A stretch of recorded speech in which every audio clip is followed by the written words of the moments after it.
যুক্তরাষ্ট্র প্রবাসী ঢাকাই সিনেমার আলোচিত চিত্রনায়ক জায়েদ খান এবার হাজির হচ্ছেন এক আন্তর্জাতিক চমক নিয়ে। তার অভিনীত নতুন শর্ট ফিল্ম ইমিগ্রেন্ট ডায়েরিসের দ্বিতীয় পর্বে স্ক্রিন শেয়ার করছেন স্বয়ং নিউ ইয়র্ক সিটির বর্তমান মেয়র জোহরান মামদানি। প্রবাসীদের বাস্তব জীবন ও নানা অভিজ্ঞতার গল্প নিয়ে নির্মিত এই বিশেষ শর্ট ফিল্মটি আগামী 27শে মে বাংলাদেশ সময় রাত 9টায় ওটিটি প্ল্যাটফর্ম ঠিকানাতে মুক্তি পেতে যাচ্ছে।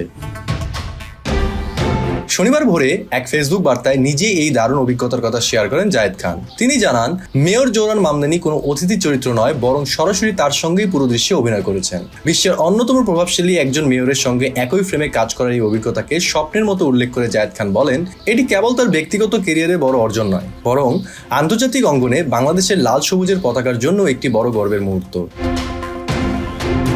বিশ্বের অন্যতম প্রধান এই নগরপিতা কিভাবে এমন একটি শর্ট ফিল্মে অভিনয়ে রাজি হলেন সে নেপথ্যের গল্পও শুনিয়েছেন জায়েদ খান। তিনি জানান, এই অসম্ভবকে সম্ভব করার মূল কৃতিত্ব ওটিটি প্ল্যাটফর্ম ঠিকানা রুহিন হোসেন এবং তার সহধর্মিণী আনুভা শাহিন হোসেনের। তারা মেয়রের কার্যালয়ে ইমেলের মাধ্যমে এই প্রজেক্টের প্রস্তাব পাঠান এবং জায়েদ খানের ক্যারিয়ারের বিস্তারিত তুলে ধরেন। সব যাচাই বাছাই শেষে মেয়রের অফিস থেকে শুটিং এর শিডিউল দেওয়া হয়। শুটিং সেটে আমেরিকার এই বড় রাজনৈতিক ব্যক্তিত্বের পেশাদারত্ব ও আন্তরিকতার ভূয়সী প্রশংসা করেন জায়েদ খান।